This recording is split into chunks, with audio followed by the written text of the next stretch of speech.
Happy Fiesta ni Santa Monica kaninyong tanan.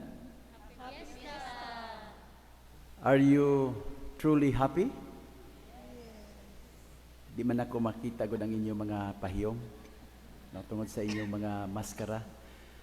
Pero quite obviously, ang inyong mga mata, mura bitaw uga, siga-siga. So, happy gid mong tanan. Kay karong adlaw, kapistahan sa atong mahal nga patrona si Santa Monica. May mo ba ito siyang tagaan sa Masipang Pakpak?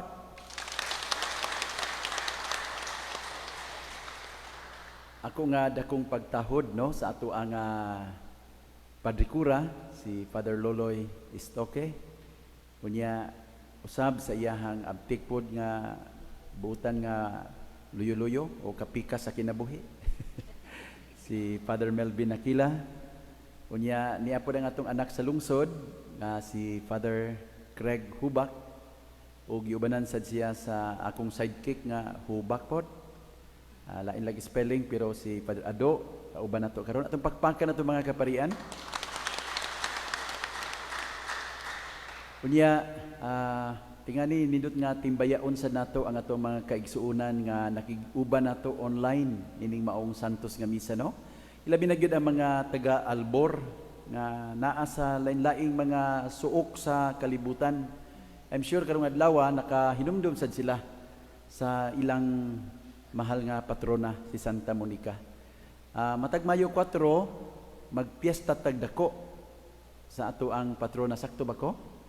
Sa lungsod, Kunya karong adlaw ato naandan nga maghimo unta ta sa ato ang BEC Day, like what we did last year og sa mga nanglabay nga mga katuigan.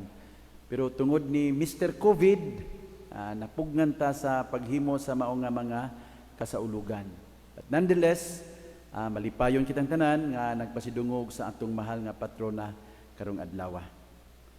Mga igsuon, aduna ko'y pangutanan ninyo. Pero ayaw lang ko ninyo tubaga pinaagi sa pag-isa sa inyong kamot o sa pagtingog. Kay basig magubot ta dinhi. Okay? So tubaga lang ko ninyo diha sa inyong sulod sa kasing-kasing. Unang pangutana, kinsa man ninyo dinhi ang adunay problema sa ugangan? Tanaw lang ko pero ay ko tubaga basig magubot mo din Kinsa man po dinhi ang adunay problema sa inyong bana? Tingani bisyoso nga bana. Pero naagi seryosog naong Kinsa man po dinhi ang naay anak nga medyo tampalasan. Nang problemado gyud nga anak. Or kinsa man ninyo dinhi naa atong tulo, all of the above. Now mga igsoon, kung naamoy problema sa inyong ugangan, sultian ko kamo karon, you are a step closer to sainthood. Kung naamoy problema sa inyong bana or kapikas, you are another step closer to sainthood. Kunya kung naamoy problemang anak, nga perti yung badlungunan ninyo, you are another step closer to sainthood. Kunya kung naamo atong tulo, I'll tell you, you are closest to sainthood. Pero kana ubos sa usa ka kondisyon. Kana kun kamo mahisama ni Santa Monica. Okay? Dihay usa ka bata, first day man of classes dito sa elementary school. Unya gipangutana ang usa ka bata sa teacher. Dong, unsay imong ngalan? Tubag ang bata. Demonyo, ma'am. Perting kuratas, maestra. Ay, binuang din Demonyo ka karon. Kinsa may imong papa? Ningon ang bata. Yawa, ma'am. Naglain, nagbuot sa maestra. Ikaw, ari lago dire. Taga-asa man ka? Tubag pong bata. Impyerno, ma'am. Mga igsuon, kadto ding bataa sa ila, madunggan niya pirmi yang mama, buntag pa sayo. Singgit na yang mamag, oy mga demonyo, pangmata na mo. Pamatho na sila, siya o ang iyang mga igsuon. Mga demonyo, pangmata na mo. Di demonyo lagi jud yang nga, di ay tinuod. Unya, nigabot sa iyang papa, nagikan po galaag, muingon po nagmama, niabot na uri yawa ay. Oh, yawa, gidaingan sa iyang papa. Unya, sa puto na yung ayaw yung mama, na murag, sulirok, nag-utok, ngayon nag-impirno ning lugara. O, di tanawa, taga-impirno giday sila. Mga igsoon, kung si Santa Monica mag-ingon ato nga batasan bitaw, ingani daghan nato, di sad ta maka-blame ba? Kung ang imong kinabuhi diya sa pamilya, inana ang sitwasyon bitaw, kay gistoryahan ta ni San Agustin, grabe man gyud ang kasinatian sa iyahang mama. Sugod sa ugangan. Ang iyang ugangan ug ang iyang bana nga si Patricios, mga pagano, wa kay ila Ginoo silang kinabuhi ba? Unya ang batasan pertigyong ilara. May pagka-violente. So, ang iyang bana o ang iyang inahan sa iyang bana, managsamag kinaiya, pertig yung ilara. Unya, gawas ni ana, sa iyang tulo ka anak, ang kamagwangan nga si Agustin, pertig yung badlunguna. Nga naghatag yun og labad sa iyang ulo, og daghang kasakit sa iyahang kasing-kasing. Wala kay tay daghang nibawaan ni Monica, gawas sa mga gisulti ni Agustin, mahitungod kaniya sa iyahang libro, sa iyang autobiography, sa iyang confessions, nasayra nato og nailhan unsa nga matang sa pagkainahan kini si Monica. Pero mga igsuon atong nasayran gikan ni San Agustin nga ang iyang inahan wa gyud mahisama sa daghang mga babayi or mga inahan nga nakasinati og susamang problema ni Santa Monica. Mao na nga, mingon ko ninyo, kung naa mo atong tulo ka mga dagkong problema diha sa inyong panimalay, o kahabisag usa lang ato, pwede mo mahimong santos, pwede mo mahimong balaan, kana ko ng inyuhang pag-atubang sa maong mga problema, sama sa gibuhat ni Santa Monica.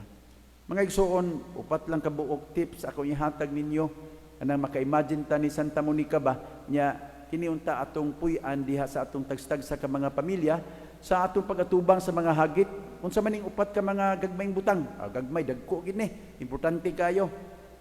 Naman tay 4-piece, no? Tigdabot ba mo 4-piece din, ang 4-piece nakaluwas jud po tingani sa daghang kinabuhi. Pero na ako'y 4-piece nga ipahinumdum ninyo, kay kini mo'y maghatag ninyo og nindot sa nga kinabuhi, dinhi og ngadto sa langit. Unsa maning 4-piece nga makita nato ni Santa Monica? Una, ang iyahang pagmaymay. Kasabot mo maymay? Ang pagmaymay, opposite ni sa pagpangasaba o pagpaningka. Tingani, managsama ang tumong, gusto na to tuliron ang anak o ang kapikas, managsamag tunmong, ang usap, maningka, magsigig pangasaba. Ang tumong pagtarong sa tao. Pero ang pagmaymay lahi. Mausad ang tumong pag-usab og tao, pero ang pagmaymay i-deliver nimo sa paagi nga maayo ba? No. Bugnaw nga tingog, kalmado nga tingog, nga magikan sa kalmado nga espiritu. Pagmaymay, mga uban nagpikpik, pamaraig ba? Pagsulti unsay angayan pero sa paagi nga maayo. Kabalo kita nga nindot ni siya buhaton, labi na magagikan sa mga ginikanan ba? Nga mahigugmaon. Ang kasaba o kanang mga banghag, kasagaran ana mo sulod diri, gawas din diri. Di ba? Huwag ka mo po'y kasabaan, inanaon sa dinyo, Palutso na lang kay samok sa tingugngog. Ang pagmaymay, musod po dire, hagbong dire. Sa kasing-kasing. O na nga ang mga bata nga ato maymayan, Ginoo di na mo ipikto dayon, pero kining maymay hinay nga tingog, pero magpabili ni sa kasing-kasing hangtod sa hangtod. Nya usahay may hinumduman is mga anak, pagdagko na nila, di lang nato mabantayan pero nagpabili na didto. Makasabot sila, magbuhat sila maayo tungod sa mga maymay nga ilang nadungog gikan sa ilang mga ginikanan o mga katigulangan. No? So si Santa Monica, sige lang siya maymay. O mato madungog nga violente siya, nahisama sa siyang bana, wala man, o sa iyang ugangan. Maymay lang siya. Hatag og pagtulunan sa iyahang kapikas, apil sa iyang ugangan, ug labaw tanan sa iyahang mga anak. Ilabi na gyud ni Agustin. Kay mao may badlungon kaayo. So pag maymay, ikaduha, pagmodelo. Ikaduha nga pagmodelo. So si Monica, tingani og moderno pa nga babae karon, sa may buhaton nimo kung nang imong bana magbisyo. Ang modernong babae mo ingon sa dugayan. Biyaan god. May magway back up. Mura mag-battery sa cellphone. I-back up dia. Og moderno nga babae, di magdugay oy. Pero si Monica, wa siya manablaman. Ang iya hatag lang siya padayon og maayo nga ehemplo sa kinabuhi. Iyang gihilakan pero pabilin siya nga malinawon. Wa mausab ang iyang pagkatao, wa mausab ang iyang relasyon sa Ginoo. Pakita siya kinabuhi nga angay sundon sa iyang kapikas, sa iyang anak ug sa iyang tibuok nga pamilya. So pagmaymay, pagmodelo niya ikatulo nga pasensya. Pasensya gyud nga kana bang magagikan sa mahigugmaong kasing-kasing. Sama sa pagpasensya sa Dios ba kanatong tanan kay kita mura man sa mga masupilong anak kay matag karon og unya magbuhat man tag dili maayo. Kung ang Ginoo wa pay pasensya, dugar tinawa ning kalibutan na. Hurot na tatanan. Pero tungod sa pasensya si Ginoo naa pa ta diri. Nagpabilin pa ta na iyang mga anak. Si Monica sad pasensya gyud maayo. Masabot gyud nato. Wag siya manglabay plato ba? Kamo daghan-daghan sir mo nahurot og plato og baso no? Daghang mga asawa mahubsan og pailob sa bana. Nya mamuak na. Pero si Monica wa na niya buhata. Pasensya lang gyud. Tingani nasayod siya nga ang pag-usab og tao dili overnight ba. Hinahinay man gyud. Tinuod tawhanon makasig makaingon ta nga basig di na tawo si Monica kay santos maguna. Pero no. Si Monica tawhanon god kana ko maghilak siya taman-taman. Pila ka galon nga mga luha ang iyang gipatulo. Pero walang gyud, nalang gyud kasing-kasing nga maayo ba. One time nahutdan siya pasensya. Labi na tong panahon nga si Agustin nga iyang anak, nga pinanggang anak ni balhin o kanang ni uban og kulto ba. Gitawag og Manichaeans. Kini kulto nga nagtudlo sa pagtulunan nga sukwahi sa pagtulunan Kristohanon. Nya si Monica baya Kristiyano kayo nga tinud-anay. So gikasakit nag ayo. Nawad-an siya pasensya gipalayas niya sa Agustin. Gipalayas niya sa imbalay. Pero wa magdugay. Iyara pong gipabalik. Kay gipadamgo man siya. O gitambagan siya sa damgo nga pabalik ka imong anak. So pasensya. Nya sa katapusan nga kay balo na mo. Unsay pinaka-importante? Pag-ampo gyud. Pag-ampo nga way hunong.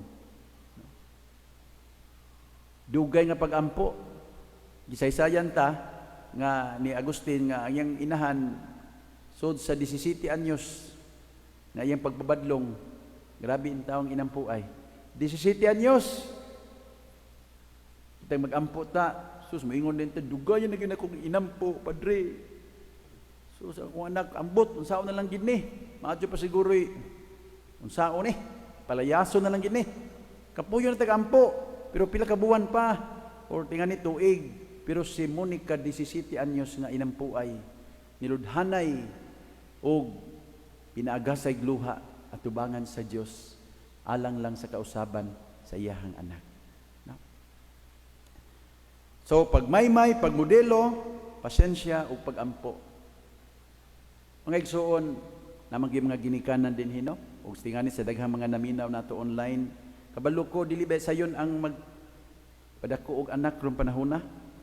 Mao na nga dako gini nga tahas ang sa ebanghelyo karon gipainumduman ta nga kitang tanan mga piniyalan sa Dios. Unya ang atong kaluwasan magdaog yun sa nato pagbuhat ang atong papel isip mga piniyalan. Kaming mga pari, mga piniyalan mi sa katawhan sa Dios. Ang among kaluwasan magdaog unya giunsa mo namo pagatiman kamo nga mga karnero sa Ginoo. Kami mga piniyalan. Nagtapol ba mi o nagbuhat mi sa among papel? Hukman ra unya ta. Kamo mga ginikanan nga naa dinha, kamo mga piniyalan sad sa Dios. Di mo tag-iya ha. Kay daghan bang mga ginikanan ganahan jud nga mo angkon silang mga anak ba? Tambagan nato ay pagbuot kay ako ng anak. Ako. Kana bitang pulo nga ako. Ikaw pi magbuot. #pangasaw-unon sa imong anak. Ikaw pi magbuot. Mura. Kaganahan man ta mo ako. Pero ayaw mo kalimot, di man kamo tag-iya sa inyong mga anak. Ang Ginoo. Mga piniyalan kitang tanan. Kamo gipiyalan mo sa Ginoo nga mahimong magbalantay sa inyong mga anak. So, do your part, no, buhata ang inyong papel sama ni Santa Monica. Timan na ang inyong mga buluhaton. Unya kung dasigon mo nako nini yang kapistahan karon, paambit nako ning pagampo, no? Pagampo nato sa Ginoo pero pinaagi ni Santa Monica ba? Para sa labi na gyud para sa itong mga anak nga labi na itong mga anak nga medyo badlungon ba. Saint Monica, I need your prayers. You know exactly how I'm feeling because you once felt it yourself. I'm hurting, hopeless, and in despair. I desperately want my child to return to Christ in His church, but I cannot do it alone. I need God's help. Please join me in begging the Lord's powerful grace to flow into my child's life. Ask the Lord Jesus to soften his heart, prepare a path for his conversion, and activate the Holy Spirit in his life. Amen.